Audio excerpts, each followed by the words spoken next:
USS Thresher was the lead submarine of her class of nuclear-powered attack boats in the 1960s.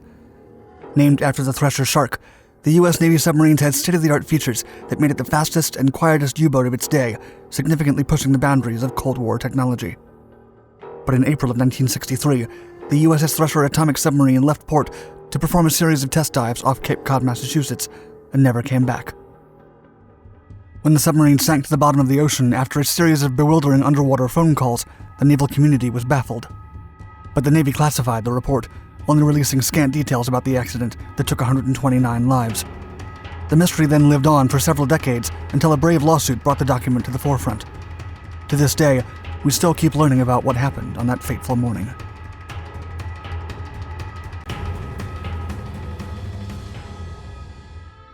The second USS Thresher, SSN 593, was the lead boat of her class of nuclear-powered attack submarines in the U.S. Navy. It was named after the Thresher shark, large predatory marine fish found in all temperate and tropical oceans of the world. Thresher-class was one of the first kinds of submarines to use a teardrop hull.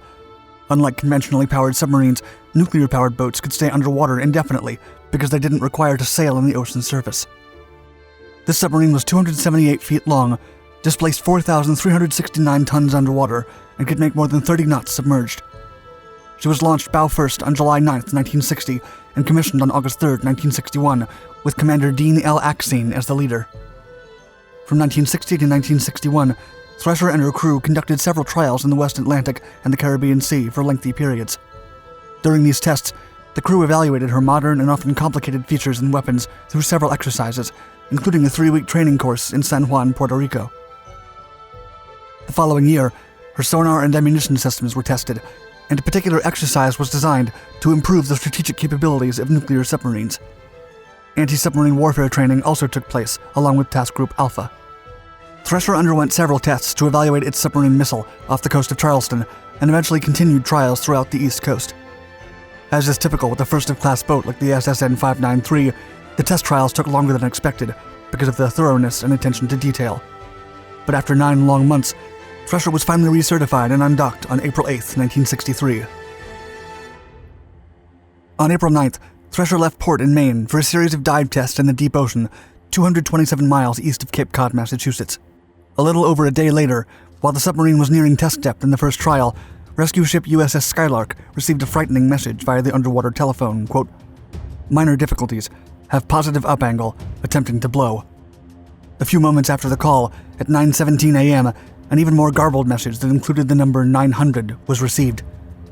According to sonar technicians from USS Skylark, they could hear a mysterious noise like the rushing of air.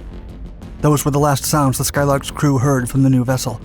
By the afternoon of that day, 15 Navy ships headed towards the area, and by 6:30 p.m., the crew's family members received the terrible news. USS Thresher was missing at sea. The following day, the Navy's top brass realized that there was no hope.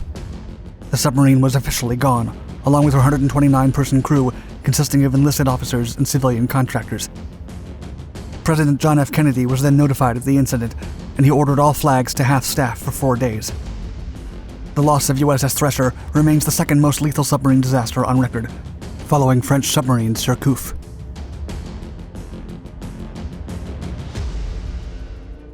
Thresher was found 14 months later lying in 5 major pieces, with the debris field covering almost 33 acres of sand.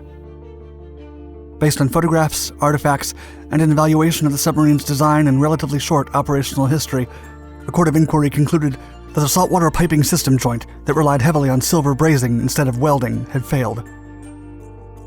And despite the Navy's official version of the event, many people were left wondering what actually happened to the most modern submarine of its time. After the 1963 incident, the Navy was highly protective of the sinking's official report. Even though they first said that they would release the document in 1998, only 19 of 1,700 pages were published. They claimed that keeping it classified would protect serving submarine crews. A growing list of theories, skepticism, and Cold War suspicions surrounded the sinking for decades, even more so as the accident occurred during regular dive tests. The investigation remained in the Navy's classified section for over half a century until Captain James Bryant inquired about it. Bryant, a now retired Navy member, had a close relationship with Thresher-class submarines, as he commanded 3 of them during his long career. The military historian was always skeptical of the classified nature of the Navy's report and asked to see the entire document in 2019, almost 60 years after the incident. When the Navy refused, Captain Bryant sued them. Then, in February of 2020, a federal court formally ordered the Navy to release 3,600 pages of documents as a response to a Freedom of Information Act lawsuit by Bryant. From May of 2020 to this day, the service has released documents in 300-page chunks. The latest batch of documents, declassified in March of 2021, finally proved that the loss of USS Thresher was the result of a series of mistakes that included, but were not limited to, a joint failure. First, the Navy rushed Thresher into her fleet with an inadequately trained crew. The accident occurred only 6 months after the Cuban Missile Crisis, and tensions were at an all-time high, as the Soviet Union had launched the first nuclear submarine a few years earlier. The US government was under immense pressure to develop larger, faster submarines, capable of diving twice as deep as their World War II predecessors. Second, the Thresher's sinking was caught in between an increasing arms race and mixed with overconfidence in state-of-the-art systems, as well as inadequate training to handle them. The sailors and civilian contractors were too confident, and neither the crew nor the Navy itself ever considered that nuclear-powered submarines could lose power. Third, and perhaps most significantly, inadequate welding caused the piping to rupture, resulting in a leak that shorted the ship's electrical system. The crew couldn't reach the necessary equipment to halt the flooding, the ballast tanks didn't work as they should, and the poorly trained staff didn't react accordingly. As historian Norman Friedman told the U.S. Naval Institute about the report, Thresher had highly complicated machinery, and the crew had no choice but to react instinctively. It's believed that this train of events led Thresher to implode 400 to 700 meters below the surface. The collapse took a tenth of a second. The release of the official documents has benefited the U.S. Navy, as they have finally put to rest suspicions about a possible cover-up and confirmed that their secrecy was due to protection from Russian interference. According to Captain Bryant, now that the documents are declassified, submarine safety instructors can analyze them and discuss them among peers. He also recommended that any lessons learned should be taught to graduate students. As part of a Navy tradition, USS Thresher was never officially decommissioned. Instead, the submarine is said to remain on eternal patrol in the bottom of the ocean, as it never returned to her departure port. Meanwhile, the Navy is still dedicated to monitoring the site's environmental conditions, and as of 2021, Thresher's nuclear fuel remains intact. The loss of the Thresher-class submarine eventually led to a complete reorganization in the Navy's submarine force, possibly saving countless lives. In 1963, the Navy introduced SubSafe, a rigorous design review and safety inspection program during the construction phase of submarines. From 1915 to 1963, the Navy lost 16 submarines to non-combat accidents, and after the implementation of SubSafe, only one submarine suffered a similar fate. However, that vessel was not SubSafe certified. According to then Navy Chief Submarine Officer Vice Admiral Bruce DeMars, quote, "The loss of Thresher initiated fundamental changes in the way we do business. Changes in design, construction, inspections, safety checks, tests, and more. We have not forgotten the lessons learned. It's a much safer submarine force today." Thanks to SubSafe, the Navy hasn't lost a submarine in 52 years.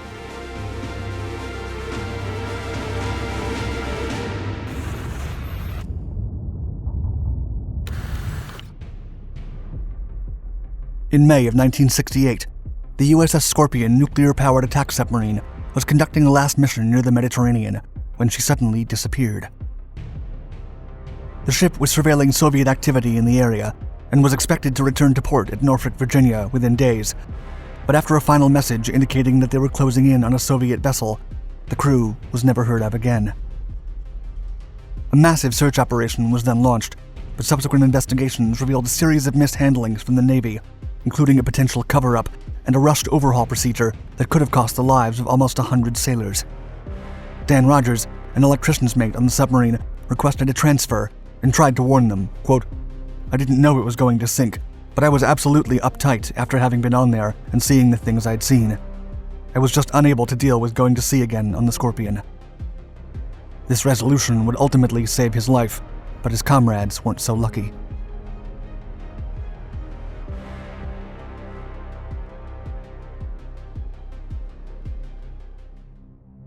USS Scorpion was one of 6 Skipjack-class nuclear-powered attack submarines. The class introduced a teardrop-shaped hull that allowed for high speeds of 34 knots, or 38 miles per hour, while submerged. She was built by General Dynamics Electric Boat and her keel was laid down on August 20th, 1958, in Groton, Connecticut. Launched on December 19th, 1959, she was not commissioned until half a year later. Scorpion was then assigned to Submarine Squadron 6, Division 62. In late August, she departed from New London, Connecticut, and was deployed to Europe for 2 months, where the submarine participated in exercises with the Sixth Fleet and other NATO member navies. Then, in October, she returned to New England and began training along the eastern seaboard for roughly half a year. Scorpion then moved to Norfolk, Virginia, and earned a Navy unit commendation the following year. For the remainder of her career, Norfolk became Scorpion's port. She specialized in nuclear submarine warfare tactics and participated in exercises along the Atlantic, as well as in Bermuda and Puerto Rico. Then, from June 1943 to May 1964, she remained at Charleston while undergoing an overhaul. As she resumed duties in the late spring, her regular assignments were interrupted to carry out a transatlantic patrol that lasted 2 months. She would eventually conduct a similar patrol in European waters. In 1966, her commanding officer, Norman B. Bessick, received a Navy Commendation Medal for his outstanding leadership, foresight, and professional skill. Several other officers and crewmen were also cited for meritorious achievements. It is said that Scorpion entered an inland Russian sea in 1966 during a northern run in which she was able to film a Soviet missile launch through her periscope just in time to flee from the enemy. As part of the Navy's sub-safe safety program, launched after the loss of USS Thresher, Scorpion underwent extensive routine testing and overhaul. The program required thorough testing of all surfaces and components with ultrasounds to certify the vessel and validate her integrity. In February of 1967, the submarine entered Norfolk Naval Shipyard, but submarine operation demands were at their peak, and instead of receiving a desperately needed overhaul, she was only given emergency repairs to get her back on duty as soon as possible. While SubSafe quadrupled overhaul times, the Chief of Naval Operations authorized a so-called experimental accelerated procedure, and safety checks and the installation of improved components were bypassed. Moreover, repair crews were arguably overworked, and they relied on jury-rigged spare parts to complete repairs, many of which were found to be defectively welded pipes. Hence, Scorpion was forced to maintain a diving limit of barely 110 meters, much shallower than normal. The submarine returned to operational status after merely 7 months, but she was not awarded the SubSafe certification, one of only 4 submarines in the Atlantic Fleet that failed to receive it. After refresher training and weapon tests in late 1967, Scorpion headed towards the Mediterranean Sea under new commander Francis Slattery. Then, in February of 1968, she transited to a naval base in Rota, Spain. The submarine was in poor conditions despite the recent overhaul, and those circumstances forced 2 crew members to leave. According to letters from several submariners on board, Scorpion was suffering severe mechanical breakdowns, including a leak on her propeller shaft, worrying oil leakage in the hydraulic systems, leaks of poisonous freon, and unstable control surfaces. She even had an electrical fire near the trash disposal unit. Still, the impaired vessel departed from Rota en route to the Azores Islands to surveil Soviet ships and hoped to eventually return home to Norfolk. At midnight on May 21st, Slattery transmitted a confirmation that they had located a Soviet submarine. The message was able to reach a Navy communications station in Nea Makri, Greece, which forwarded it to ComSublant. The crew was closing in on the Soviet submarine at 15 knots steady at 110 meters deep and was, quote, to begin surveillance of the Soviets.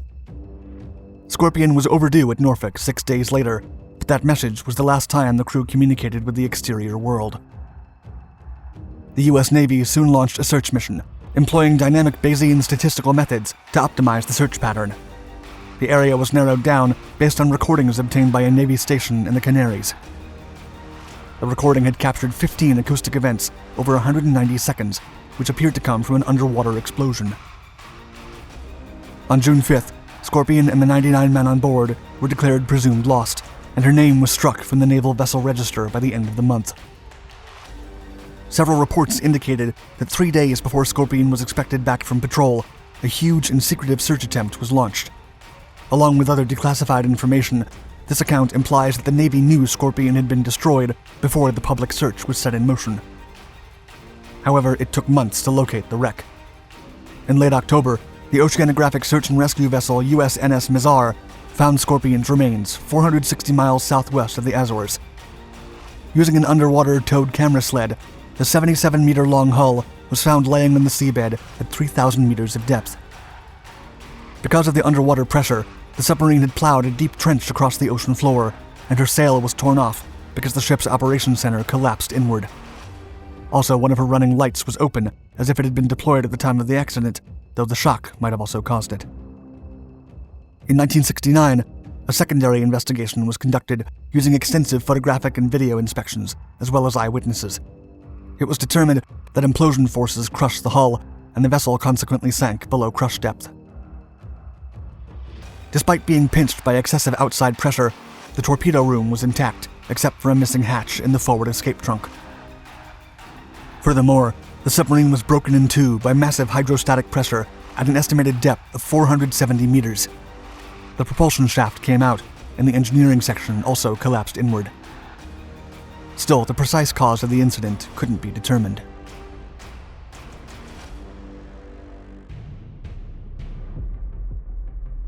A court of inquiry was eventually assembled to look into the matter, and a report was made public in late January of 1969. It stated, quote, "The certain cause of the loss of the Scorpion cannot be ascertained from evidence now available." Several theories have surfaced since, and numerous books have treated the incident in depth. A theory proposed by Vice Admiral Arnold Shade and former Scorpion mechanic Dan Rogers claimed that the Scorpion sank due to a faulty trash disposal unit. The malfunction would have allowed a flood of seawater into the batteries, which would have produced hydrogen gas that may have incapacitated the crew.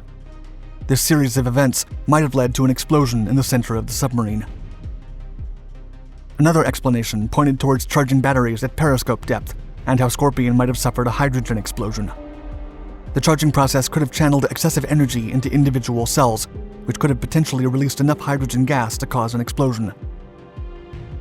Such problems with overcharged cells were common among US submarines at the time. However, some theories were more sinister in nature. Several books, such as All Hands Down, Red Star Rogue, and Scorpion Down, allege that Scorpion was sunk by a Soviet submarine, or perhaps a torpedo launched by a helicopter. Still, these theories are only based on conjecture and anonymous sources. It was disclosed decades later that the Navy actually had its own theory about the cause of the sinking. The organization had concluded that a defective Mark 37 torpedo warhead had detonated, and that the 330-pound mine could have been accidentally launched or jettisoned. As the weapon did not find any other target in the area, it could have circled back and hit Scorpion. In fact, the Mark 37 was infamous for using silver-zinc batteries prone to overheating or even combusting. The book Blind Man's Bluff proposes the theory that a hot-running torpedo battery caused a fire that subsequently detonated the torpedo and ruptured the hull.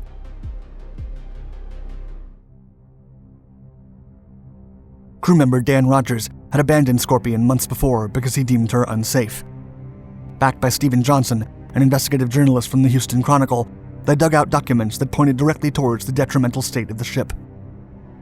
Letters from the crew also confirmed the submarine was in less than ideal conditions.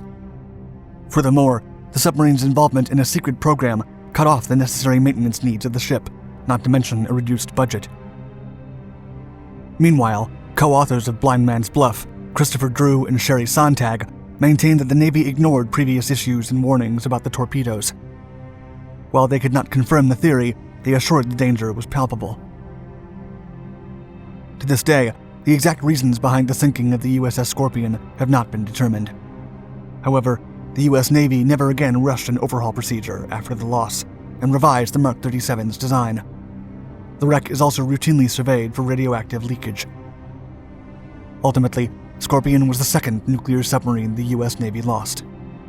She was also the last.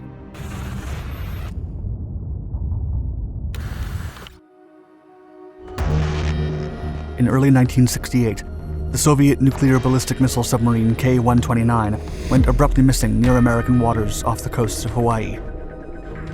The Soviets were unable to locate their incredibly powerful machine, but the US Navy did. And with the cooperation of the CIA and billionaire Howard Hughes, they launched Project Azorian to salvage the wreckage, resulting in one of the most impressive naval engineering feats of all time. Still, Upon further examination of the remains of K-129, many experts concluded that the Soviet submarine apparently sank while attempting to launch a nuclear strike, an attack that would have dramatically changed the course of history.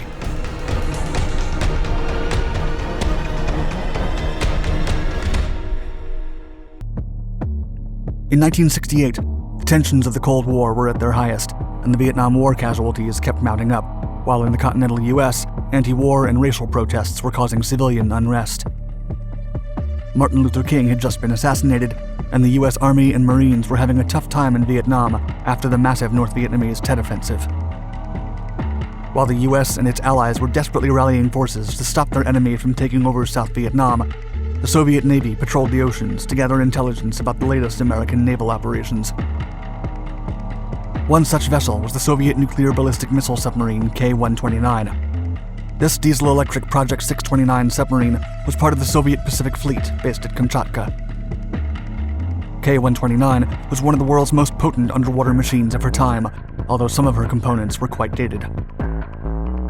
The submarine was laid down in May of 1958 and underwent modifications in 1964, re-entering service in 1967. She was equipped with a D-4 launch system with 3 SSN-5 Serb nuclear missiles. Each had a range of over 1,670 kilometers and a 1-megaton warhead.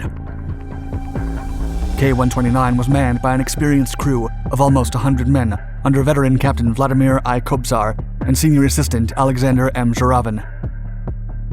Kobzar was a highly regarded officer and was already being considered to become the commander of the entire Pacific Fleet when the time came. Meanwhile, Zhuravin was also one of the most capable officers in the fleet and was eager to climb up the ranks to prove his value.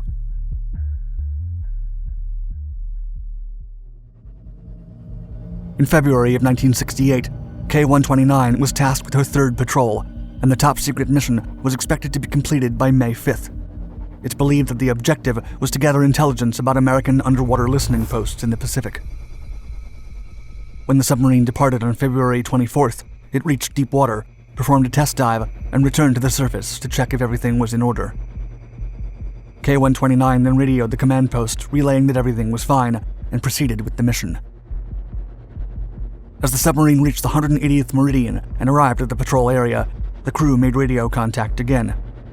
It would be the last time that K-129 radioed the headquarters. Almost a month after K-129 had departed, the Kamchatka headquarters became highly concerned. She had missed 2 radio check-ins and was ordered to break the radio silence. However, no response ever came back. Consequently, the Soviets concluded that K-129 had gone missing and immediately began assembling a search and rescue operation with air, surface, and underwater assets. The US intelligence noticed the Soviet movements in the Pacific and attributed it to a submarine loss. They then requested a sound surveillance system, or SOSUS, to the naval facilities in the area to review acoustic records for any anomalies. Meanwhile, the Soviets did not find any trace of the submarine, called off the operation, and deemed K-129 lost with all hands. It was now the perfect opportunity for the US Navy to try and find the remains of the lost Soviet submarine, and SOSUS suddenly detected a bang that could only be attributed to a submarine near Hawaii. The USS Halibut submarine was tasked with going after it. The top-secret search operation was codenamed Sand Dollar, and it would prove to be incredibly successful.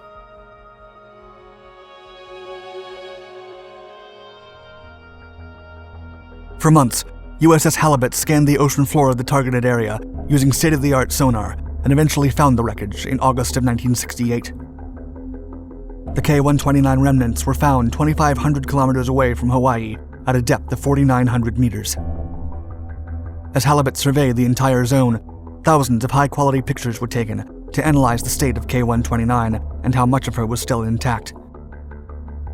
Naval intelligence then decided that it would be a good idea to attempt to recover one of the Soviet SSN-5 Serb nuclear missiles, or at the very least, scavenge the wreckage for Soviet codebooks or sub-technology. Recognizing the value of recovering Soviet assets, the Central Intelligence Agency agreed to lead the recovery operation with support from the Department of Defense. The CIA engineers were in for a colossal task, as lifting a 2,700-ton and 100-meter-long submarine from the depths of the ocean was not going to be easy. Thus began Operation Azorian, whose primary objective was to find the most effective way to recover most of the remains of K-129. In 1970, Secretary of Defense Melvin Laird and National Security Advisor Henry Kissinger convinced President Richard Nixon to fund the top-secret recovery attempt. By then, CIA engineers had concluded that the only feasible approach to recover the submarine was to, in the agency's own words, quote, use a large mechanical claw to grasp the hull and a heavy-duty hydraulic system mounted on a surface ship to lift it. To build this mechanical wonder, the CIA contacted billionaire Howard Hughes in 1972 to join the project and provide his own ideas for the machine. Hughes, who had already worked with the government before World War II as part of his breathtaking aircraft achievements, immediately accepted. The ship would be called the Hughes Glomar Explorer, and it would be built by Sun Shipbuilding and Dry Dock Company and Hughes-owned Global Marine Development Incorporated. Hughes was to direct the project, and its cost was estimated at about $350 million, roughly $1.4 billion in today's currency. To cover up the fundamental objective behind the Glomar Explorer, Hughes told the media that the ship's purpose was to extract manganese nodules from the ocean floor and conduct basic marine research at extreme ocean depths. It took 4 long years to build the Glomar Explorer, and the end result was a gigantic ship that included a mixture of assets from other vessels. According to the CIA's description of the Hughes Glomar Explorer, it, quote, included a derrick similar to an oil drilling rig, a pipe transfer crane, 2 tall docking legs, a huge claw-like capture vehicle, a center docking well called the moon pool, large enough to contain the hoisted portion of the sub, and doors to open and close the well's floor. The vehicle was secretly built and loaded into the ship from a submerged barge underneath. With such capabilities, the Glomar would be able to conduct the entire operation underwater, and it was then scheduled for June of 1974. Unfortunately for the CIA and Hughes, the operation's secrecy was compromised when, weeks before sailing, thieves broke into Hughes' office and stole documents linking him to the CIA.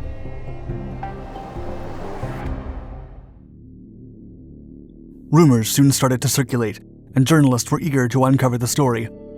Still, the Glomar Explorer sailed from Long Beach, California as planned on June 20th, 1974. The deep-sea drill ship platform arrived at the recovery site on July 4th and stayed there for over a month. 2 Soviet Navy ships ventured close to the vessel during these days, but did not figure out her purpose. The recovery was conducted as planned. However, when the submarine was being lifted, she suddenly broke apart. One portion fell to the depths of the ocean, but the capture claw managed to successfully retrieve the other half. Although the CIA did not find the desired codebooks, it recovered 2 of the 3 nuclear torpedoes the submarine was carrying and the bodies of 6 Soviet sailors. The missing nuclear device was never found. The agency attempted a subsequent operation to recover the other half, but continuous leaks prevented it from happening, as the desperate search for the stolen documents drew a lot of attention. In early 1975, the Los Angeles Times published an account of Project Azorian and its links to the Glomar Explorer, Hughes, and the CIA, prompting the White House to cancel the second operation. The CIA neither confirmed nor denied the stories around the project. In 1992, then CIA Director Robert Gates presented declassified footage of the burial ceremony of the 6 Soviet submariners that were found during the salvage operation. And during the following years, the CIA delivered more images, information, and materials recovered from the wreckage of K-129 to the Russian government. Still, despite the goodwill gestures, many Russian officers believed that the Americans were playing nice to continue uncovering the actual fate of K-129 and that it might have been sunk by the U.S. Navy itself. As years went by, crazy theories about Project Azorian kept circulating, the most dramatic one being related to the submarine's missing nuclear missile. Several experts claim that the Soviet submarine sank while attempting to launch the nuclear device to an unknown location in the Pacific, which would have likely started a Third World War. However, the true story remains incomplete, and both the CIA and Russia still have classified material about the submarine and the salvage operation. For the time being, no one knows for sure where the missing nuclear device is.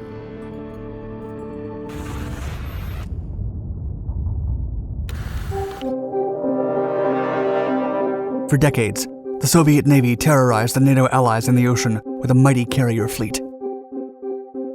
In stark contrast to their American counterparts, the Russian aircraft carriers were equipped with so many weapons that they did not need escorts to carry out their dangerous missions. However, once the Soviet Union fell in 1991, the legendary fleet began to wither away. Although some of the vessels continued to serve under a different flag after being bought by other countries, others, like the Kiev-class carrier Minsk, suffered a different fate, becoming a theme park in China.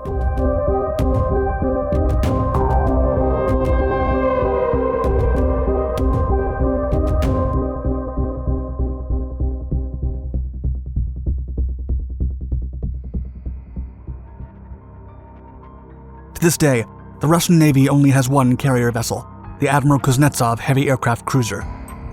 However, during Soviet times, several heavy aircraft cruisers sailed the oceans and terrified the North Atlantic Treaty Organization naval forces. These Soviet cruisers differ significantly from their American counterparts.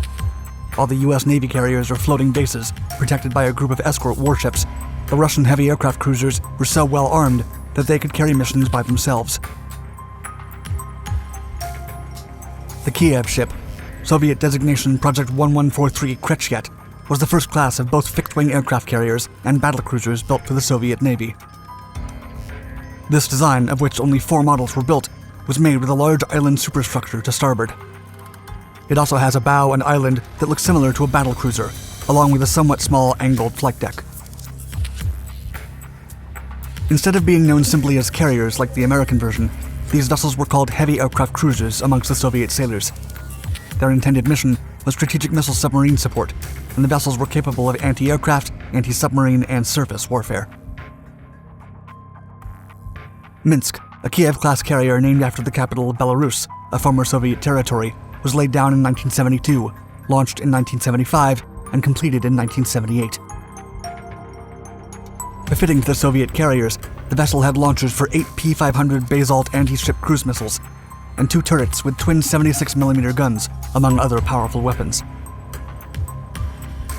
Minsk initially operated with the Soviet Pacific Fleet and had an uneventful service life during the final years of the Cold War, as did her sister ships Kiev and Novorossiysk. A 4th Kiev-class carrier, Baku, was also commissioned. In 1979, shortly after the Sino-Vietnamese War, she was deployed to the South China Sea, making a port of call in the South Vietnamese city of Cam Ranh Bay the following year. Then, 2 years later, she visited Vietnam once more during her second deployment before sailing to the Indian Ocean for another mission. In 1984, Minsk, alongside the Ivan Rogov-class landing ship Alexander Nikolaev and Northern Vietnam forces, conducted the first amphibious landing by the Soviet Navy in the war.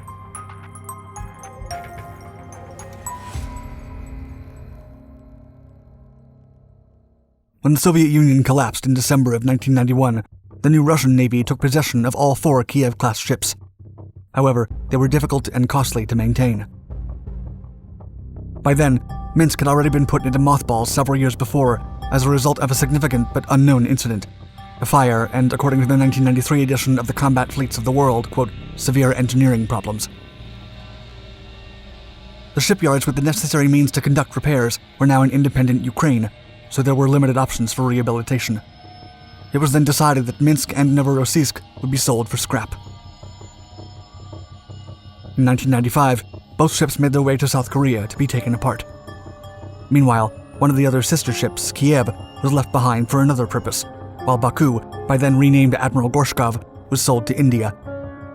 After years of extensive renovations, the latter is still currently in active service as a short takeoff but arrested recovery or STOBAR carrier and renamed to NIS Vikramaditya. Although Novorossiysk was ultimately scrapped in 1997, protests in South Korea by environmentalists prompted the sale of Minsk to Guangdong Ship Dismantling, a Chinese shipbreaking company. Minsk was saved from the scrapyard once again when she was resold to CK Investment Company Limited, a company established by Chinese entrepreneurs who earned their money through video game arcades. The entrepreneurs paid $4.3 million for the former Soviet ship, which amounts to $7.3 million in today's currency, and soon revealed their true intentions, to build a military theme park with Minsk as its main attraction.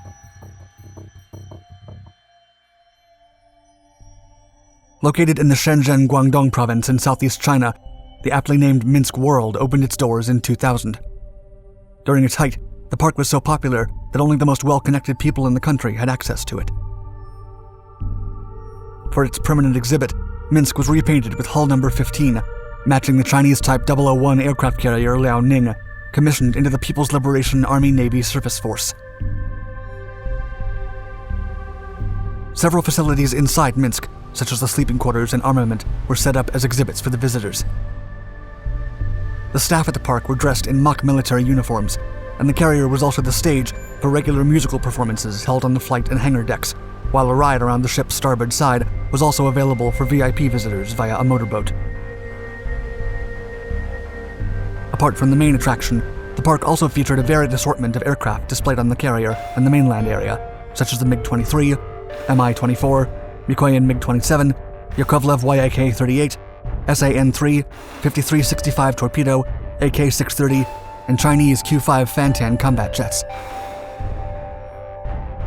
Many of the aircraft's exact origins, including the MiG-23s, MiG-27s, and Mi-24s, are unclear, as the Chinese military did not operate these. The most likely explanation is that these flying and non-flying exemplars were sold in the open market by commercial enterprises and private citizens, an economic activity often performed in the aftermath of the Cold War. Even before the park opened, there had been some rumblings that the carrier's purchase by a Chinese company was some kind of deceptive plan to assist the People's Liberation Army Navy, but that never happened. Mock missiles, bombs, torpedoes, and other Soviet militaria were also displayed in the park and exhibits covering Chinese military history. However, Minsk World wasn't the only military amusement park in China. Their direct competition was Binhai Aircraft Park. Located in Tianjin, China, 100 miles southeast of Beijing, the park owned Kiev, Minsk's sister ship. The facilities also had aircraft on display, as well as non-flying mock-ups. According to Liu Chang, the marketing manager at Binhai Aircraft Park, there were plenty of reasons to have so many visitors in the park. Quote, "Previously, China didn't have aircraft carriers. People find them mysterious and are curious about them. Even though China's first aircraft carrier, the Liaoning, has now gone on sea trials, it will be quite hard for the public to ever visit it. I guess people can come here to fulfill their curiosity."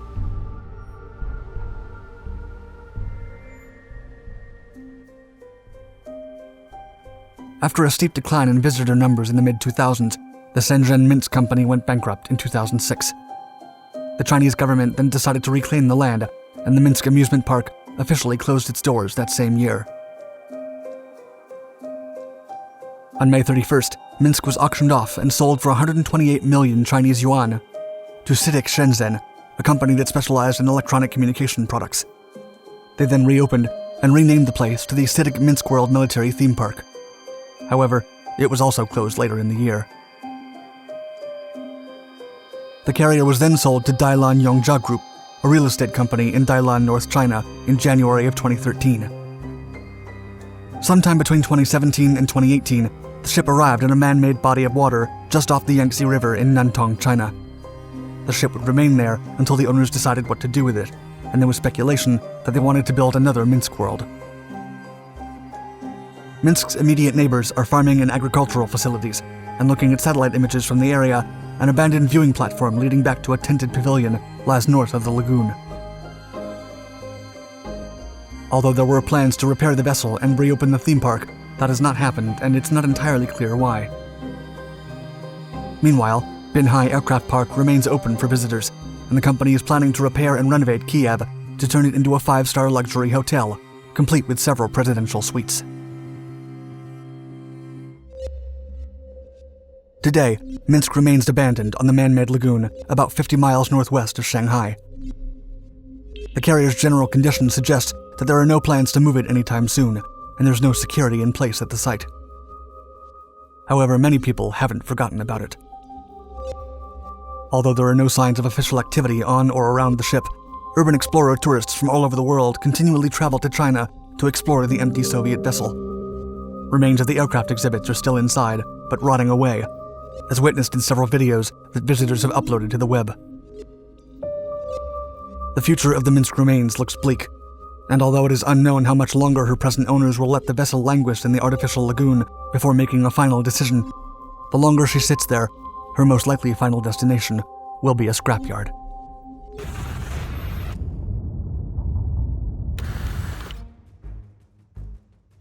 It was the height of the Cold War, and Soviet submarine engineering had been carefully honed to produce robust and fast vessels that could take much more damage and dive substantially deeper than their American counterparts. Even so, the US had stealthier submarines that were slower and with less firepower, but they could theoretically ambush the noisy Soviet ships and sink them before they could use their numerous advantages in battle. As such, the Americans were confident that stealth beat firepower and speed, but they were in for a nasty surprise. In the mid-1980s, the Soviet Navy launched its Akula-class nuclear-powered attack submarines.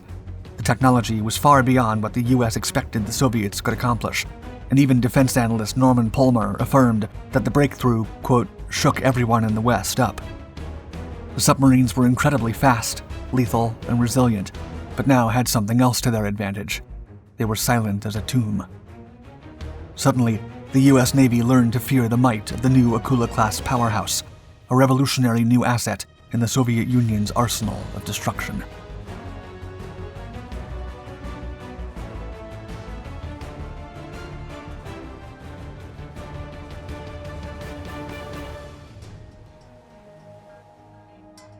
The Akula-class submarine was envisioned as a replacement for the Soviet Sierra-class submarine, which had been in service since the 1970s. The Soviet submarine design had historically focused on hull resistance and depth capabilities. In contrast, the West decided to make its submarines as quiet as possible. The Sierra submarine was reinforced with a titanium hull, making the craft lighter and capable of diving beyond 1,800 feet below the surface. The diving depth gave the Sierra a considerable advantage over its American counterparts. Additionally, the titanium structure allowed the submarine to withstand additional damage from enemy torpedoes. With up to 4 530mm torpedo tubes and speeds of up to 34 knots, the Sierra was a formidable submarine that was faster, more destructive, and more resilient than every NATO submersible at the time. But the advantages came at a steep price, and the titanium hull was very costly and challenging to produce. With the depleted Soviet naval industry struggling to keep up with mass-produced warships, the Sierra-class submarines would never be built in significant numbers. To make matters worse, despite the numerous features of the Sierra vessels, they had a significant flaw. They were considerably noisier than the Western submarines used by NATO, making them much easier to spot and take down. But even as the Soviet ships were faster, stronger, and more powerful than almost any other submarine at the time, US intelligence officials were reasonably confident that their many features would be of little use in an actual combat scenario. Furthermore, they projected that the silent American submarines would be able to spot the Soviet vessels sooner and attack before they could even use their speed and superior firepower. In light of the high costs and the vulnerability they faced against enemy submarines, the Soviets began developing a new kind of submersible vessel in the late 1970s, one with similar advantages as the Sierra class, but able to operate as silently as Western submarines.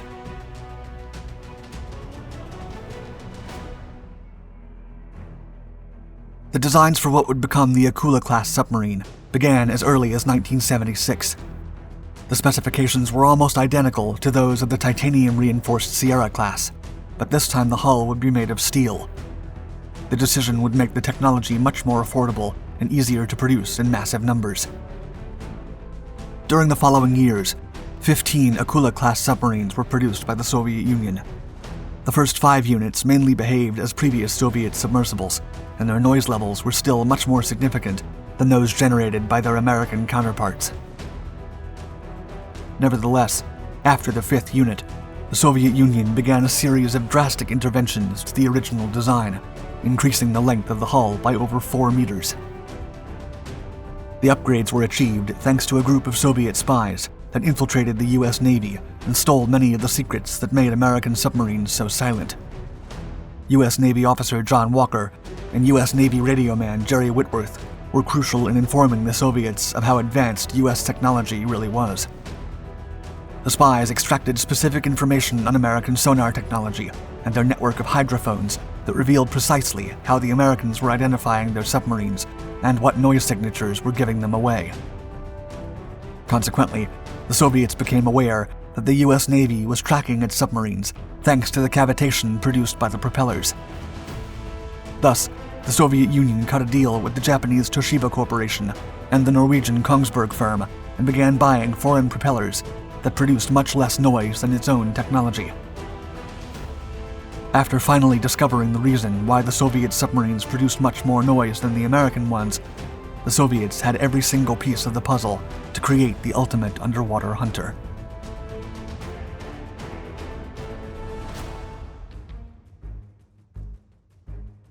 The Akula submarines were designed with a double hull structure, giving the crew increased survivability and the exterior a much more streamlined look.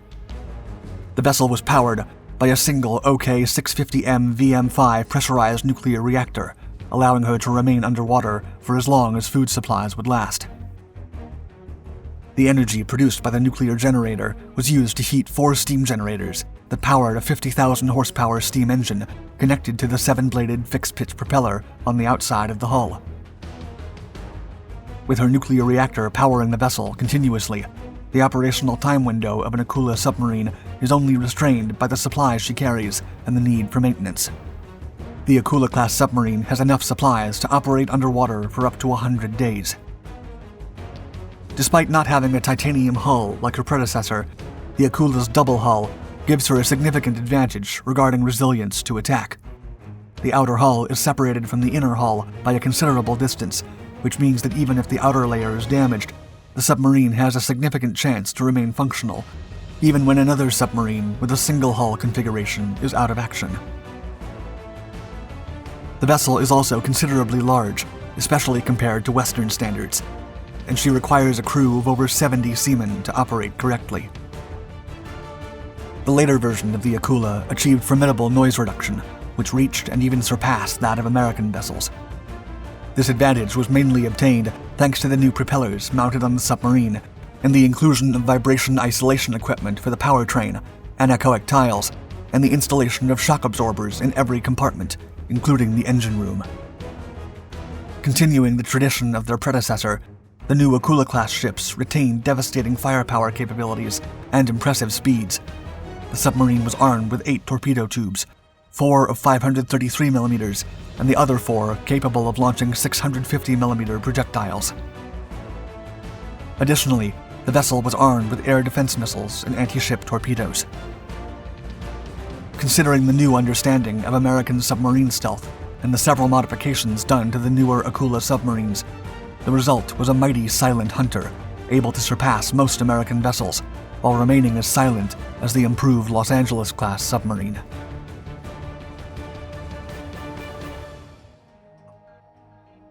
The introduction of the new submarine took the West by storm. When intelligence reports of the Akula reached the United States, the entire perspective on Soviet naval power suddenly shifted. From being predictable and vulnerable to NATO submarines, the new vessels became a dreadful threat to America and its allies. The Akula-class submarines were immediately deployed, mainly to the Pacific. They became the Soviet submarines to travel the closest to America, as their stealth features made them ideal candidates for high-stakes covert missions. The submarines were also tasked with identifying and tracking American submarines and detecting the possible launching of U.S. intercontinental ballistic missiles. But despite finally gaining an essential advantage over their foes, the Soviets were never able to test the Akula in combat against U.S. submarines. By the early 90s, the Soviet Union imploded and collapsed, and the threat of a nuclear Armageddon significantly diminished. Nevertheless, the newly established Russian Federation continued to use the 10 Akula-class submarines that had been improved with stealth systems. Soon, they were again deployed to spy and track U.S. activities on the high seas. Over the years, there have been several reports and sightings of Akula submarines operating close to U.S. coasts. 2 of them were reported in 2009, with the U.S. Navy managing to track one while admitting the other had escaped its grasp. In 2012, U.S. intelligence revealed that they knew of an Akula-class submarine operation in the Gulf of Mexico. However, its exact location and mission parameters were unknown. Meanwhile, one of the vessels was recently leased to India for training as the nation prepares to launch its nuclear submarine program. The Indian crew revealed that the submarine they acquired from Russia showcased several mechanical flaws and maintenance issues. This revealing fact had so far remained hidden by the secretive Russian Navy. To this day, the Akula-class submarine remains in service with the Russian Navy, and until the introduction of the Typhoon-class submarine in 2013, she was the most capable Russian submarine in the world. The Typhoon-class submarine could stay submerged for 120 days in uneventful conditions. However, that amount could be further increased if necessary, especially in the potential outbreak of a nuclear war. The type was conceived at the peak of the Cold War, at a time when submarines had a clear objective: to convey nuclear missiles. By the 1970s, the Soviet Navy resolved to undertake a massive program known as Project 941 Akula. The idea was to create an underwater craft capable of carrying as many nuclear weapons as possible. As such, at 175 meters long, the Typhoon became the largest nuclear submarine to ever roam the seas.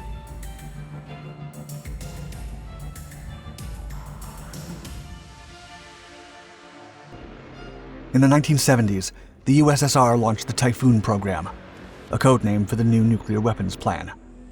The endeavor sought to create a submarine capable of launching new nuclear missiles. But equally as important, the powerful vessels had to be capable of remaining at sea for months on end in case a nuclear war broke out. The resulting Typhoon-class, or Project 941 Akula under Soviet designation, was a nuclear-powered ballistic submarine that was 175 meters long, 23 meters in beam, and 12 meters in draft. It remains the largest class of submarines ever built, with an impressive 48,000 tons of submerged displacement. Not to be confused with the NATO codenamed Akula vessels that are actually the Stuka B-class attack submarines. The Typhoons were specially conceived with the objective of matching the SLBM armament of the American-made Ohio-class submarines.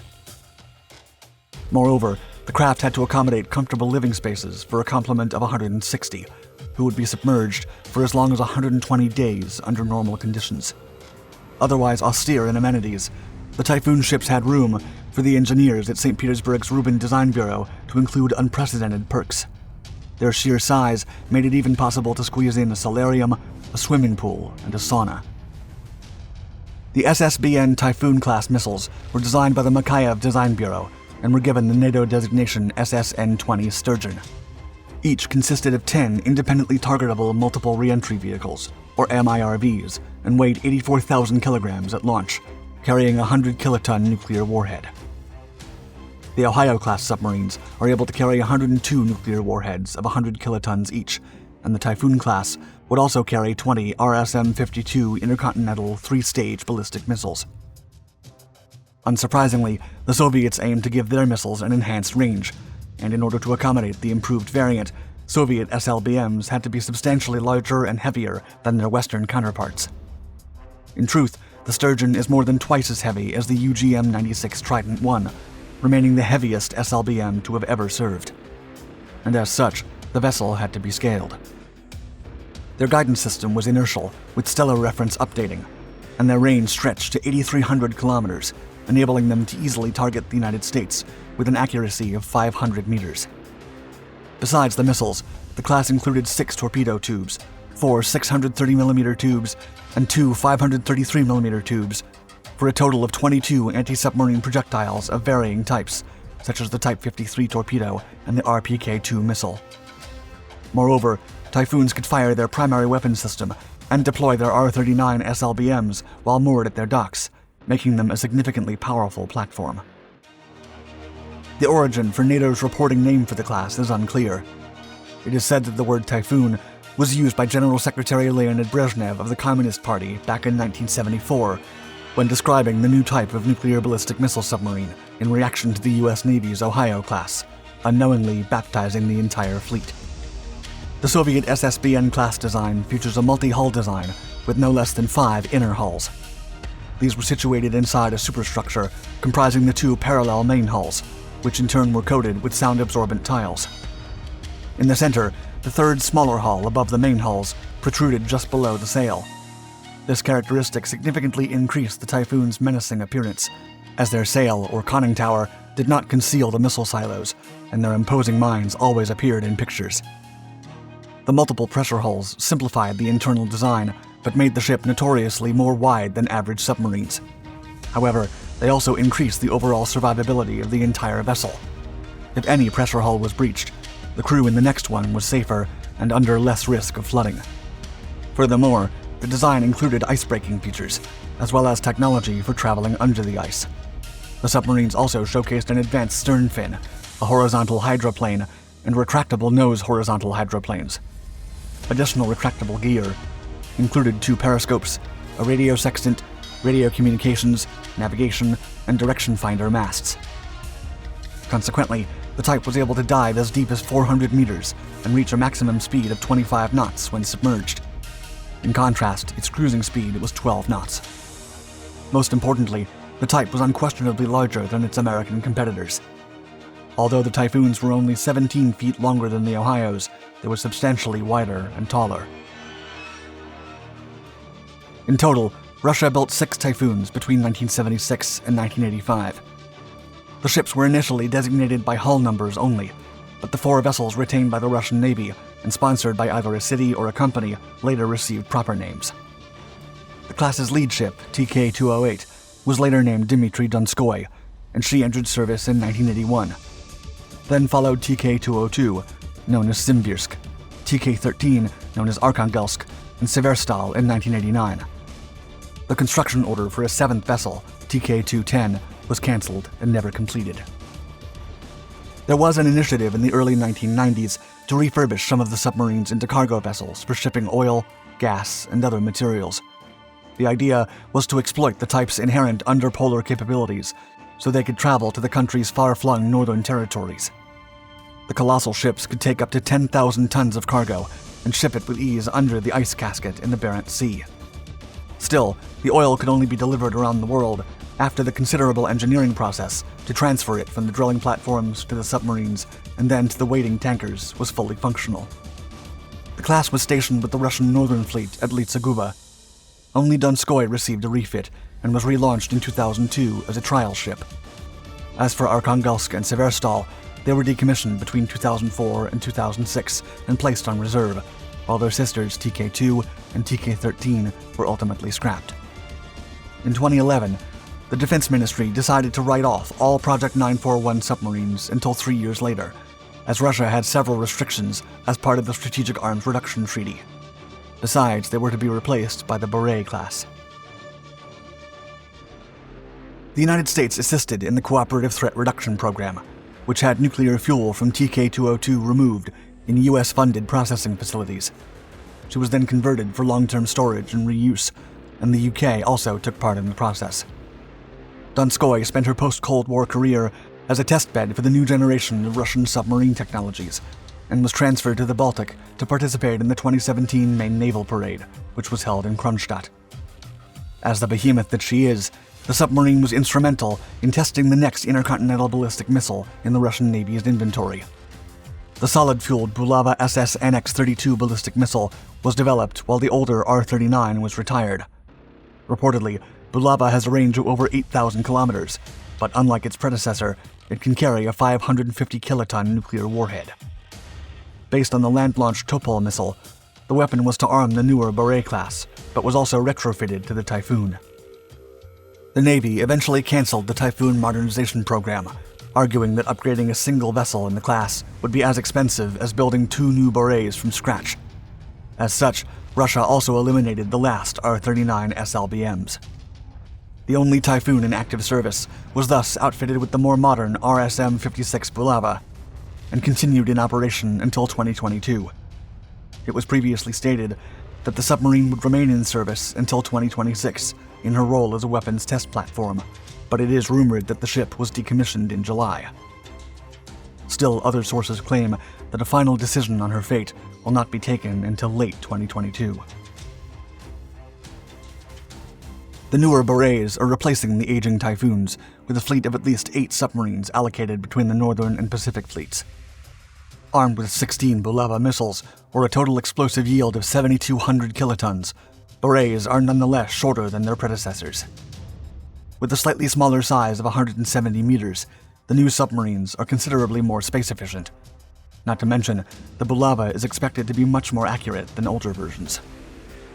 Ultimately, the new submarines were designed to reduce the cost of building and maintaining the colossal Typhoons.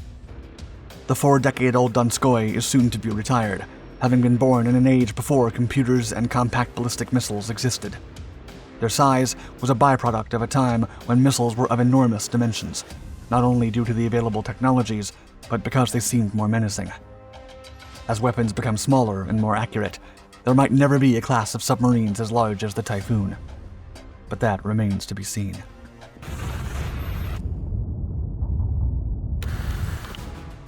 During the Cold War, the U.S. Navy launched the infamous Ivy Bells project to spy on the Soviets. The legendary USS Halibut submarine was chosen for this mission. Yet not everyone was on board with the idea. Admiral Hyman G. Rickover, excluded from the intelligence network of the Navy and the CIA, created a spy submarine, the NR-1.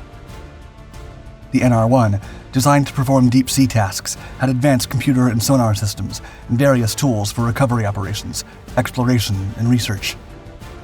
Despite being marketed as a rescue submarine, she was primarily used for covert missions.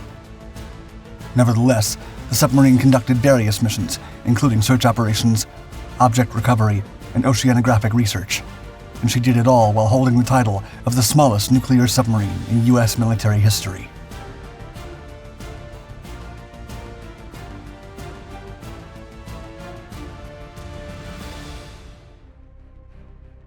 In the midst of the Cold War, the U.S. Navy devised a clever plan to tap into the Soviet submarine communications cables, underwater telephone lines that connected Soviet naval bases to their headquarters, under the impression that these cables were secure, as they were physical wires rather than radio transmissions.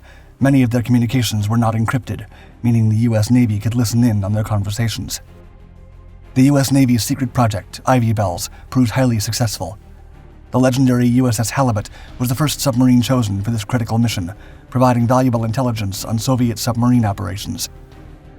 Equipped with the necessary tools to tap into the underwater cables and provide valuable intelligence about Soviet submarine operations, plans, and procedures, she offered the U.S. naval intelligence a direct window into the enemy's activities. Not everyone supported the Ivy Bells project. Admiral Hyman G. Rickover, the influential figure in the nuclear reactors branch of the U.S. Navy, viewed the USS Halibut project with suspicion. Despite his accomplishments in overseeing the development of nuclear propulsion, he was excluded from naval intelligence and the CIA. Therefore, with the help of John P. Craven, the U.S. Navy scientist who worked on the modifications for USS Halibut, the admiral worked on creating his own spy submarine. Rickover had big plans for his creation. He envisioned a fleet of mini-submarines that could perform search and rescue operations, recover valuable objects underwater, and conduct scientific research. However, he ensured these vessels were not officially classified as warships, so they could operate with less oversight from the various government bureaus. Out of this initiative, the NR-1 was born. The deep submergence vessel NR-1 was a special kind of submarine. Unlike other submarines, she didn't have formal commissioning and was known as NR-1, which stood for Navy Reactors, a unique name chosen to exempt her from a quota of nuclear submarines and emphasize her direct association with Rickover. NR-1 was designed to be different from other submarines, like Halibut. Instead of relying on divers for underwater tasks, NR-1 utilized hydraulic manipulator arms because the places NR-1 ventured were too deep for human divers, reaching depths up to 2,375 feet below the surface. Naval analyst H.I. Sutton detailed that the submarine's hull had to be constructed with extreme precision to withstand the immense water pressure. Even the slightest deviation from a perfectly circular cross-section could result in the hull being crushed. But due to her deep diving capabilities and the significant funds required for her development, NR-1 was often referred to as a rescue submarine, a convenient cover story. Indeed, deep-sea rescue was a genuine concern, and the public accepted taxpayer money invested in technologies that could save lives in underwater emergencies. Admittedly, however, NR-1 was not suited for deep-sea rescue. Nevertheless, she was painted in bright colors and cleverly marketed as a search and rescue vessel. The project ran concurrently with the Halibut submarine and competed for the same funding and talent pool. Nevertheless, Halibut operated under naval intelligence on the west coast and NR-1 under Rickover's direction on the east coast, so their paths never crossed. NR-1 was uniquely constructed by General Dynamics Electric Boat Division in Groton, Connecticut. A small vessel, she measured only 45 meters in length and weighed 400 long tons and required a single nuclear reactor and one turbine generator. NR-1 had 2 propellers and 4 ducted thrusters, allowing for a speed of up to 4.6 miles per hour. Although slow compared to other Navy submarines, NR-1 served her purpose effectively. Interestingly, the midget submarine had to be towed out to sea by a surface vessel because of her slow speed. Yet her size was not a sign of weakness. She was equipped with advanced computer and sonar systems, as well as various tools and features for her missions. These included a claw for recovery operations, 3 viewports, a basket for depositing items on the sea floor, bottoming wheels, exterior lighting, a television periscope, TV and still cameras, and a manipulator with cutting and gripping tools. The crucial advantage of nuclear power was that it didn't require air, allowing the submarine to remain submerged for as long as the crew could endure. In practice, that meant about a month, with the limiting factor being the capacity of the toilet. Due to her limited size, she could accommodate a crew of around 10 to 13 people. Many aspects of the submarine were far from glamorous. Basic amenities like the cooker were inadequate, and the crew's living space was minimal. The submariners had to rely on frozen meals and bathe once a week using a bucket. To ensure an adequate oxygen supply, they had to burn chlorate candles, a device that releases oxygen through a chemical reaction. The crew was carefully selected from the top graduates of the Navy's elite nuclear power school, where submarine officers and engineers received their training. Admiral Rickover insisted on this requirement to ensure the crew came from his own world. NR-1 was a marvel of engineering, and her nuclear power plant a miracle of miniaturization and simplification. Unlike traditional nuclear reactors with massive power outputs, NR-1's reactor was tiny and comparable to a diesel engine. To save weight, the lead shielding typically surrounding a nuclear reactor was limited to the forward bulkhead, protecting the crew. Although the plan was to build several deep submergence vessels like NR-1, budget constraints prevented any additional ones from being constructed. Furthermore, NR-1 was never officially commissioned. Regardless, she would serve in the depths of the world's oceans. The submarine's missions encompassed a range of activities, such as search operations, object recovery, geological surveys, oceanographic research, and the installation and maintenance of underwater equipment.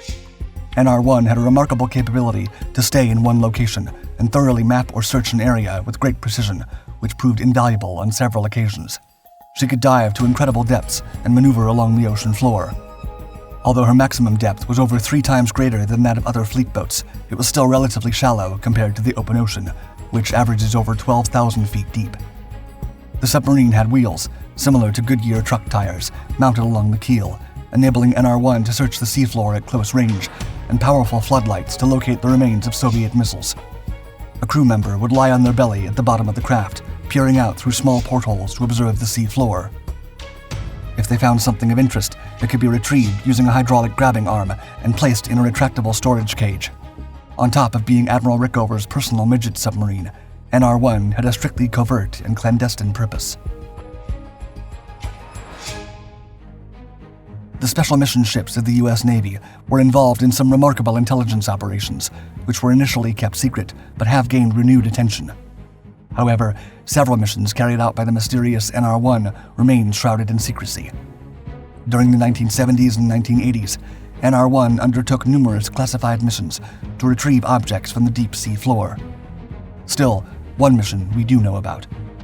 In October 1976, NR-1 was deployed to locate and recover a U.S. Navy F-14 Tomcat fighter aircraft resting under 1,960 feet of water after falling off the deck of the USS John F. Kennedy aircraft carrier. A decade later, NR-1 was also involved in conducting surveys of the seabed to support the investigation into the Challenger space shuttle disaster. After the loss of the Challenger, NR-1 played a crucial role in searching for and retrieving vital parts of the space shuttle.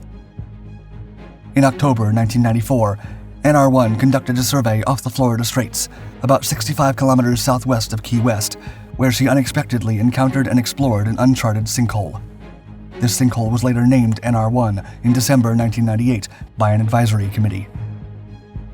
Additionally, in 1995, the renowned explorer Robert Ballard utilized NR1 and her support ship MV Caroline Chouet to explore the wreck of HMHS Britannic, the sister ship of RMS Titanic, which had sunk off the coast of Greece while serving as a hospital ship during World War I. After a long and secretive career, NR1 was retired in 2008. In 2013, parts of the submarine were displayed at the Submarine Force Library and Museum in Groton. Former crew members, unable to disclose specific details of their top-secret work, shared their experiences, emphasizing the unique and captivating nature of being part of the NR1 crew.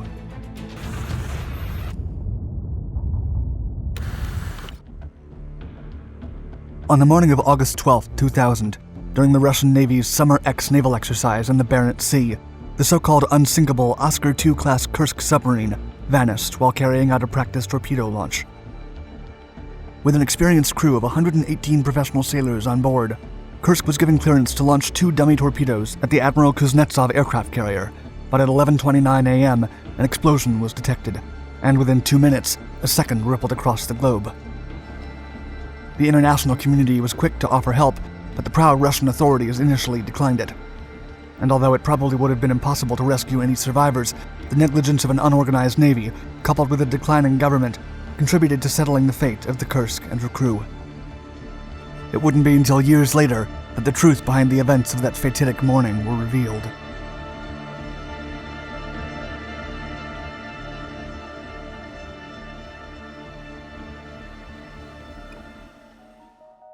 During the Cold War, one of the Soviet Union's greatest concerns was the threat behind the American aircraft carriers. The mighty American fleet was capable of delivering thermonuclear airstrikes in Soviet territory and of hunting down their own nuclear ballistic missile fleet. Consequently, the USSR spent significant funds on specialized weapons that could prowl after their opponents, and a solution was specially crafted to maim large ships, particularly carriers. The result was the Project 949A Ante-class nuclear-powered cruise missile submarines, designated Oscar II under NATO terminology. Powered by 2 OK-650 nuclear reactors to keep up with the U.S. carriers, the submarines had 97,990 horsepower, which enabled them to travel at a top speed of 33 knots underwater. The gigantic ships measured 508 feet long, with a beam of roughly 60 feet, and their displacement was 19,400 tons, 2 times that of a destroyer. A sole Oscar II could carry up to 24 P-700 Granite missiles, each about the size of a small airplane. The 33-foot-long, 15,400-pound missiles had a top speed of Mach 1.6, with a range of 388 miles. In addition, they were guarded by the Legenda satellite to target their victims. A Granite missile was capable of carrying a conventional high-explosive warhead of 1,652 pounds, which was enough to damage a carrier, or a 500-kiloton warhead, powerful enough to vaporize a carrier with a single hit. 20 Oscar-class examples were planned initially, but ultimately only 13 Oscar I and Oscar II submarines were built by the end of the Cold War. K-141 Kursk, one of the last Ante-class submarines to be laid down, was completed in 1994. The U-boat symbolized the culmination of late Soviet nuclear submarine design, and she entered the Northern Fleet that same year. Kursk quickly earned a reputation as one of the Navy's most capable submarines, and was even known as unsinkable, able to withstand a direct torpedo attack. Furthermore, she had a double hull, an outer one of 0.3 inches and an inner one of 2 inches steel plate, separated by a gap of 3 to 7 feet. The inner hull was segmented into 9 watertight compartments. Kursk was twice the size of a jumbo jet, 3 times the largest submarine in the U.S. Navy, and soon became the pride of the Russian Navy. It was indeed the largest attack submarine in the world.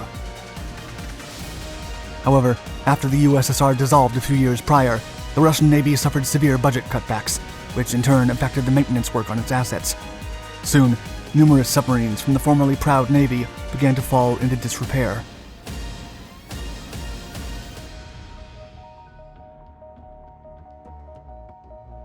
On August 12, 2000, for the first time after the collapse of the Soviet Union, dozens of vessels participated in a major naval exercise. The fleet included Kursk, the Admiral Kuznetsov carrier, and the Pyotr Veliky battlecruiser, and they all met in the Barents Sea above the Arctic Circle for the Summer X exercise. Kursk had recently earned a citation for her excellent performance, and the crew had been recognized as the best submarine crew in the entire Northern Fleet. In fact, it was one of the only submarines authorized to carry a combat load at all times. And although it was a war game, she had a full complement of conventional combat weapons. Operated by 118 competent sailors and fully armed with granite missiles and torpedoes, K-141 was to execute a simulated attack. Kursk had requested permission to conduct a torpedo training launch, which was granted. After receiving clearance to fire 2 dummy torpedoes at her partner, Veliky, the missile room crew loaded a Type 65 torpedo nicknamed Tolshtushka, or Fat Girl, into tube number 4 on the starboard side. Without the warhead, the mine was 35 feet long and weighed about 5 tons.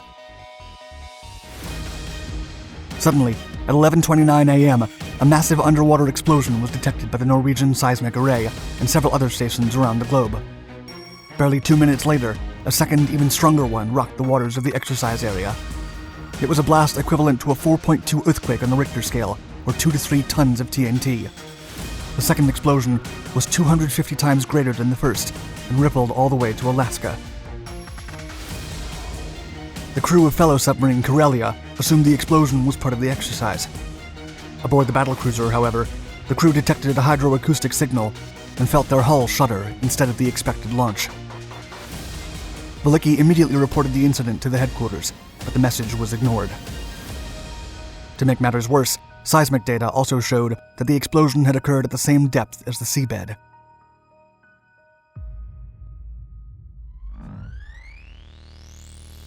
By 1:30 p.m., there had been no contact with Kursk, and her practice time had expired.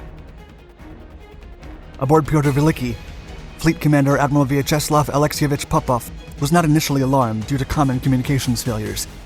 Still, a helicopter and a rescue ship were dispatched to search for the missing submarine, with no luck. An aircraft was also dispatched at 5 p.m., and when Kursk failed to complete a scheduled communication check 1 hour later, the Northern Fleet became highly concerned. However, it wasn't until 10:30 p.m. that the state of emergency was declared and the exercise stopped. The Northern Fleet vessels and its 3,000 sailors then participated in the search and rescue operation. The international community was quick to offer help, and the United States, Britain, France, and Norway, among other countries, reached out to the Russian government. The US even offered to send a deep submergence rescue vehicle, but the Hermetic officials didn't accept external aid. A prolonged period of confusion, miscommunication, and bureaucratic quibbles then followed. At first, the Navy downplayed the incident. Popov informed Minister of Defense Igor Sergeyev of the incident late on Saturday night, but recently elected President Vladimir Putin was not notified until Sunday morning. The president was on vacation and was advised to continue there, a decision that would smudge his public image. Meanwhile, Popov briefed reporters on the results of the naval exercise, claiming that it had been a resounding success. Still, rumors were already circulating among family members of the missing crew, who believed something was wrong. News spread quickly through the small base at Vidyaevo. Wives and families exchanged the little information they had between them, but tried to dismiss the worst scenario on account of Kursk being unsinkable. As futile attempts to locate the wreck went on, an official announcement about the accident was finally made on Monday the 14th, 2 days after the explosion. The authorities stated that Kursk had, quote, minor technical difficulties. They then said that the submarine had to descend to the ocean floor and assured the public that they had established contact with the crew, who were being supplied with air and power. Several different reasons were given to explain the accident. Admiral Vladimir Kuryatov, Commander-in-Chief of the Russian Navy, stated that an external collision had caused it, while many people who wanted to further alienate Russia and the West supported the idea that Kursk had crashed with a NATO submarine. In turn, Vice Premier Ilya Klebanov suggested Kursk might have struck a World War II mine. They were all wrong, but they wouldn't learn the truth for a while.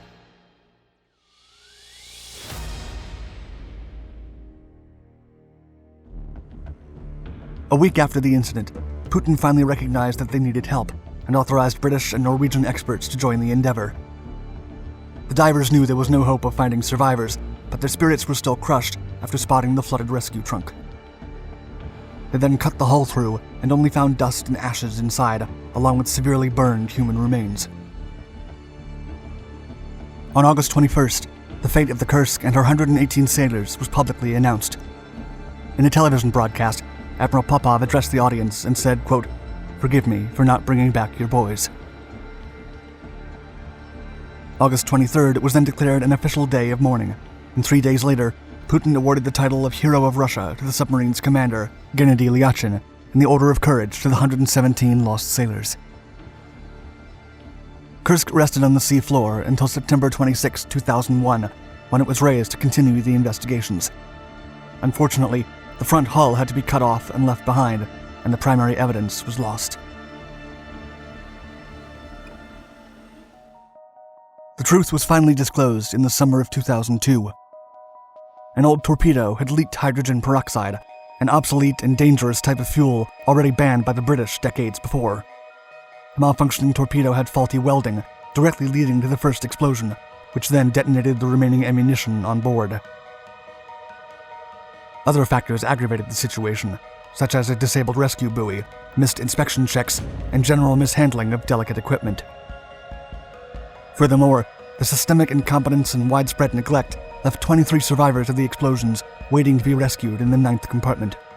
These men knew they could not escape, and Captain Lieutenant Dmitry Kolesnikov was able to write 2 notes, despite the impaired lighting conditions of the wreck. He explained that the survivors had decided not to escape, as they wouldn't be able to sustain the pressure. And they also thought that there was a favorable possibility of being rescued.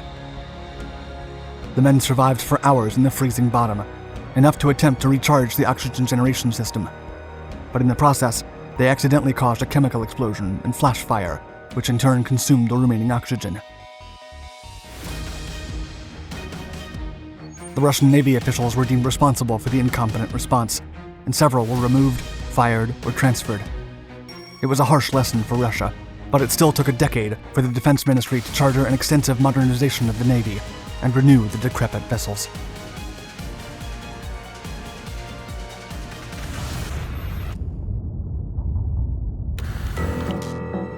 Originally a World War II light freighter, USS Pueblo was eventually recommissioned by the U.S. Navy to serve as an environmental research ship, complete with 2 civilian oceanographers on board. However, the vessel's scientific nature was only a cover for the truth. Pueblo was a spy ship, often charged with monitoring foreign intelligence and transmitting her findings with a parabolic antenna. On January 23, 1968, USS Pueblo was performing routine surveillance near the North Korean coast when she was intercepted by enemy patrol boats that immediately turned their guns on her, demanding the crew's surrender. When their capture became inevitable, the Americans stalled for time, destroying all classified information while they were being fired upon. The U.S. Navy insisted that Pueblo always stayed within the limits of international waters, almost 16 miles from shore, but North Korea claimed otherwise. As such, the Pueblo incident suddenly threatened to pit 2 countries against each other in a full-blown nuclear war.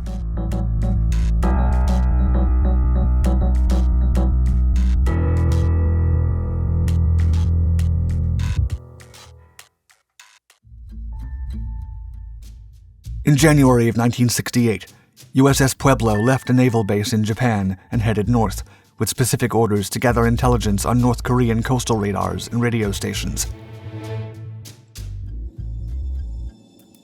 Capable of reaching merely 15 miles per hour, Pueblo was supposed to sail only within international waters, no closer than 12 miles from shore, and was thus lightly armed.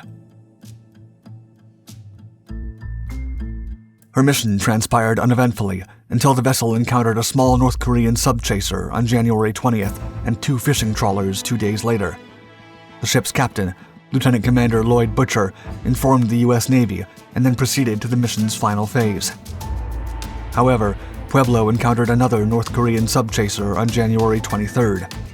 The ship then closed in on the American vessel at high speeds and challenged her nationality. Butcher knew they were sailing on international waters and calmly ordered his crew to raise the American flag. The North Korean boat then responded, quote, "Heave to, or I will fire."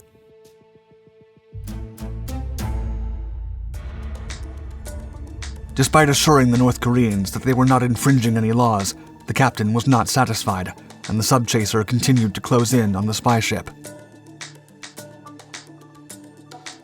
Soon, A couple of North Korean MiG-21 fighters and 3 P-4 torpedo boats surrounded the American vessel.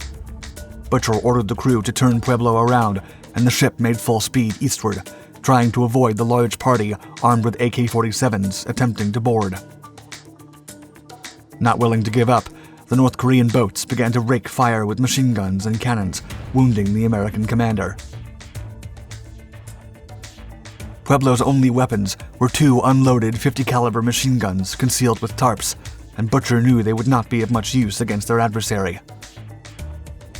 Despite constant radio contact with U.S. Navy officials, the closest aircraft was more than 600 miles away and not armed with anti-ship weapons.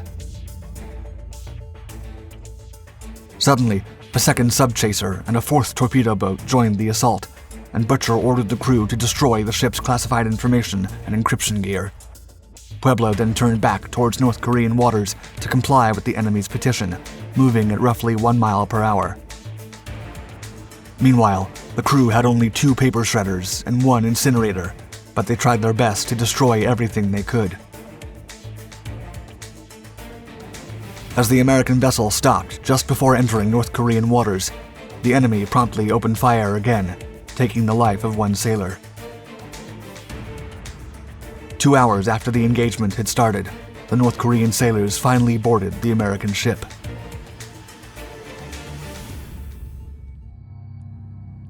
Bound and blindfolded, the 82-person crew was transported to the North Korean political center and capital, Pyongyang, where the men were charged with spying within North Korea's strict 12-mile territorial limit and subsequently imprisoned.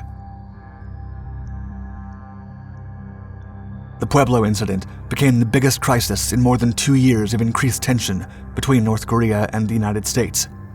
The Americans always maintained that their vessel was sailing in safe international waters, and top officials demanded the release of the innocent sailors.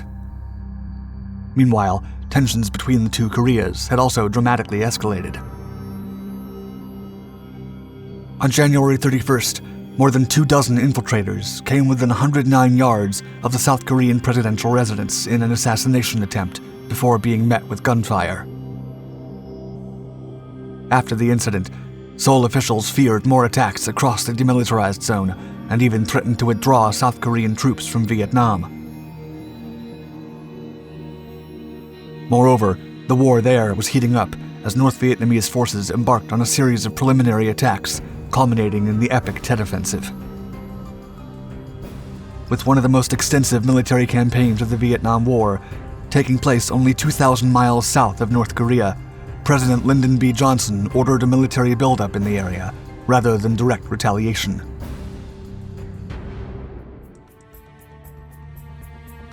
The Pueblo crew initially resisted the demands of the North Korean officers to sign false confessions. The prisoners were then transported to another compound in the countryside, where they were forced to learn propaganda materials and were horribly punished if they broke any of the prison's strict rules. On one occasion, while being photographed for propaganda purposes, the men famously raised their middle fingers at the camera, assuring their captors it was a good luck sign of Hawaiian origin.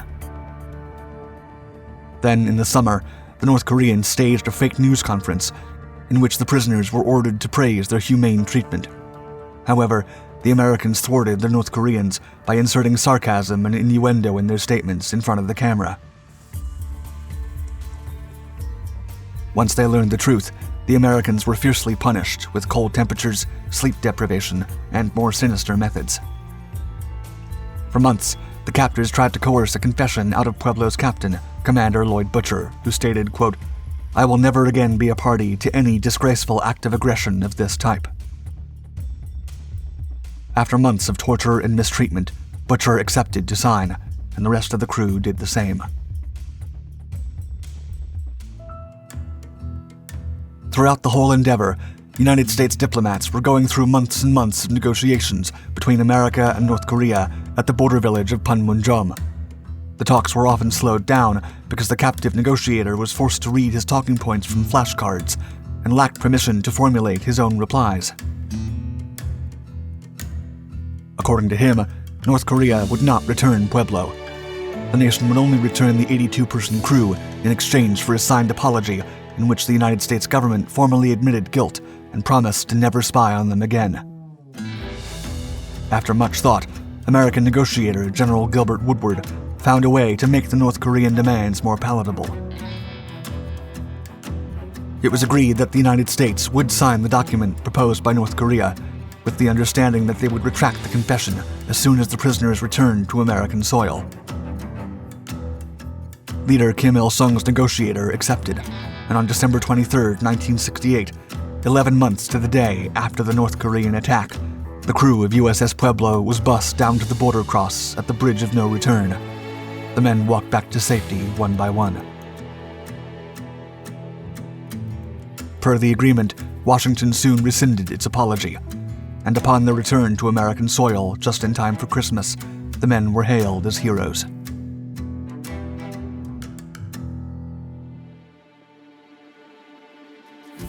Despite a jubilant welcome by the American public, Captain Butcher was forced to sit before an official Navy court of inquiry. According to service officials, Butcher had broken one unofficial naval cardinal rule: never giving up a ship. As such, some admirals recommended a court-martial, perhaps unwilling to accept that an earlier classified report found Navy leadership was somewhat to blame for sending Pueblo and her crew to that dangerous area while being utterly unprepared and unsupported. Eventually, Navy Secretary John Chaffee decided not to press charges, telling the press that all the men had suffered enough. At the time of her capture, Pueblo carried a dozen top-secret encryption machines and coding cards with vital information. It's believed that North Korea flew up to 800 pounds of equipment from Pueblo to Moscow, where the Soviets reverse-engineered it and tapped into American naval communications until the United States upgraded its systems. While American officials and leaders assumed that the seizure of USS Pueblo was directly ordered by Leonid Brezhnev of the Soviet Union, declassified archives later uncovered that the top officers were actually caught by surprise and were even fearful of the possibility of a full-blown war on the Korean peninsula. Even so, Russia significantly benefited from the Pueblo incident.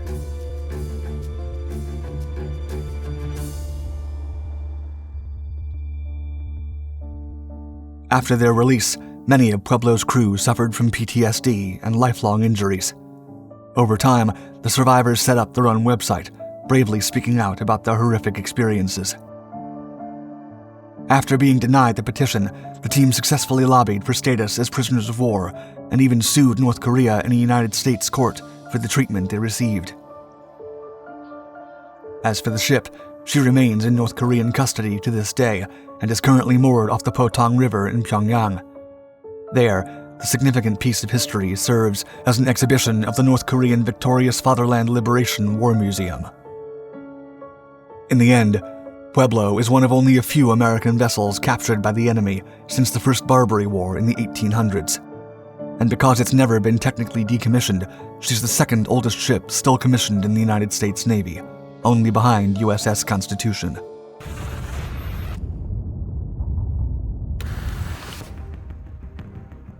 In the 1980s, the proud Soviet Navy built a less than satisfactory vessel that would become the symbol of the decaying regime. But when the USSR fell apart and Ukraine asserted its independence, the newly formed state decided to keep it. Admiral Kuznetsov was not so much an aircraft carrier as a heavy aircraft-carrying cruiser. From her inception, she was designed to support submarines and aircraft that carried missiles, as well as surface ships. However, her development was hindered by the dissolution of the Soviet Union, and she was even forced to sail for thousands of miles without being finished. After the fallout, the Soviets did not have the means to keep the flagship in optimal conditions, but the crumbling government would not let go of their crown jewel so easily, and secretly plotted to retrieve her from the Ukrainians.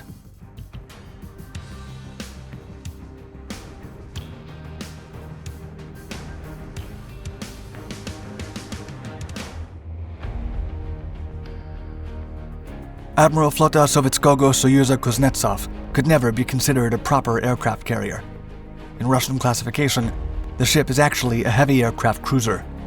From the start, the ambitious Soviet Navy understood how the lack of such a crucial asset was indeed a handicap. In the 1960s, The rapidly expanding sea service looked to spread its influence all around the world. Thus followed a list of abortive projects. Then, in 1973, the Soviet military toyed with the concept of a nuclear-powered aircraft carrier that would be 85,000-ton heavy and capable of accommodating no less than 60 to 70 aircraft. The Soviets eventually pursued two less ambitious endeavors. One was Project 1143.5, a nuclear-powered ship with twin catapults that would carry a complement of upgraded Su-27KM and Yak-44 AEW ASW fixed-wing aircraft.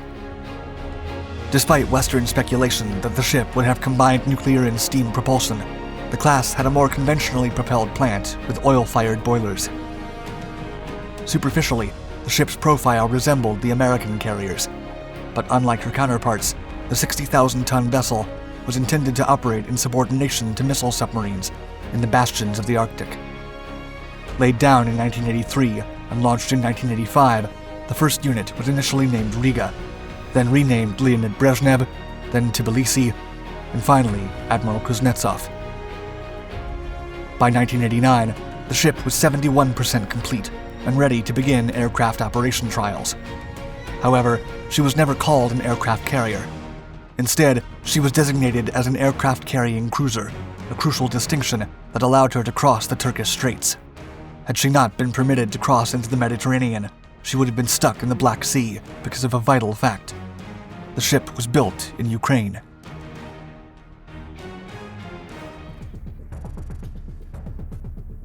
In the fall of 1991, Ukraine declared independence from the USSR, and tensions between the two states began to arise. There were also disputes regarding the Black Sea Fleet, as a significant portion of the officers were pro-Russian. Towards the end of 1991, following the failed coup d'etat known as the August Coup and the independence of Ukraine, newly appointed President Leonid Kravchuk sent a telegram to the ship's commander, Viktor Yurygin, proclaiming Admiral Kuznetsov as Ukrainian property. Therefore, the ship had to remain in Sevastopol until the Ukrainian government settled on her fate. Even so, the Soviets wanted their vessel back. For one, Yurygin disagreed that the ship should be kept in Ukraine, not without reason. The commander reckoned Ukraine was not even a constituted country yet, as no independence referendum had been issued. Soon, the deputy commander of the Northern Fleet, Yuri Ustimenko, arrived from the Arctic in an urgent attempt to preempt the Ukrainian government. As such, on December 1st, the same day that elections were held for the state's independence, the Northern Fleet ordered the pretend aircraft carrier to leave the Black Sea immediately. Admiral Kuznetsov then departed for Murmansk, manned by 1/3 of her original crew, while the remainder stayed behind. The vessel was still incomplete, and after leaving the shipbuilding facility, she would have to travel thousands of kilometers to a port that had no decent infrastructure to sustain her. Regardless, she went on to become the Russian Navy's flagship.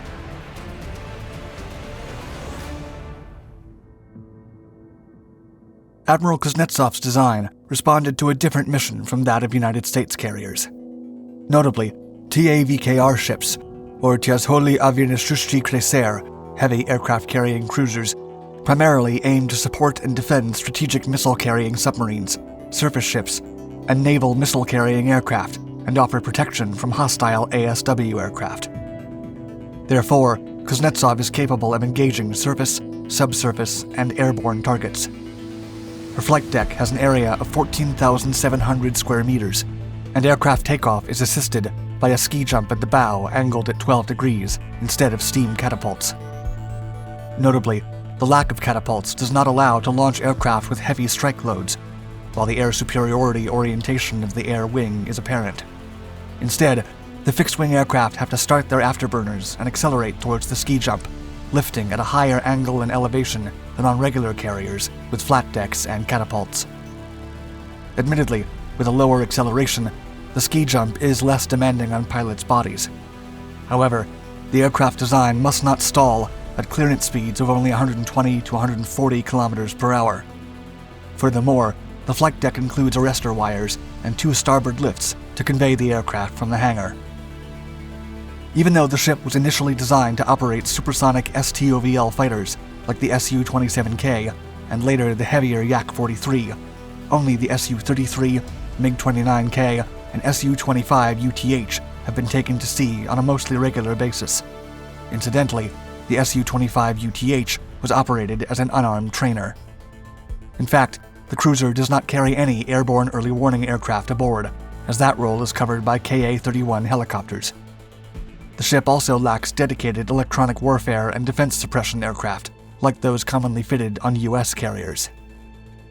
Even so, Admiral Kuznetsov can perform air superiority, fleet defense, and air support missions, as well as direct fire support of amphibious assaults, reconnaissance, and placement of naval mines.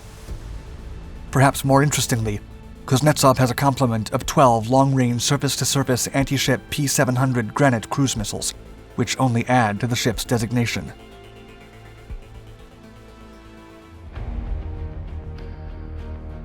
The cruiser received her air wing until 1993 and conducted her first Mediterranean deployment from late 1995 to early 1996, officially becoming the Russian Navy's flagship. Towards the end of the decade, she was immobilized in a shipyard, awaiting a major overhaul that ended in 1998. 2 years later, her next deployment was suddenly cancelled due to the Kursk submarine disaster in 2000, and the capital ship was engaged in the salvage operations. It would be quite a premonition for a service life plagued with incidents and aircraft crashes. In September of 2005, an Su-33 accidentally slipped into the Atlantic, and the following year, she returned to active service, following a modernization to address technical issues. As the 2010s arrived, the cruiser led a squadron to the naval facility in Tartus. But the Russian Navy clarified that, quote, "The call of the Russian ships in Tartus should not be seen as a gesture towards what is going on in Syria." Only in 2016 did the cruiser get involved in the Syrian campaign, albeit forcefully accompanied by an ocean-going tugboat, to spare her the humiliation of suffering a potential propulsion failure. The vessel was equipped with 6 to 8 Su-33 fighters, 4 MiG-29KR KUBR multi-role aircraft, Ka-52K Kitran navalized attack helicopters, Ka-31R Helix AEW and C helicopters, and Ka-27PS Helix D search and rescue helicopters. According to several analysts and experts, the fleet lacked adequately trained pilots, restricting the number of fixed-wing aircraft that could participate in the operation. In fact, a MiG-29K crashed into the sea after failing to take off that November. Nevertheless, the flagship soon took her position in a large-scale operation against the Islamic State and al-Nusra in Syria, conducting several fighter strikes and marking the first time the pretend aircraft carrier participated in combat operations. Admiral Kuznetsov also directed bomber precision strikes, but lost another Su-33 that failed to land on the deck in December after the arresting cables failed to hold the aircraft. Thus, the so-called carrier's fleet had to be transferred to a land-based aerial facility to continue military operations in the region.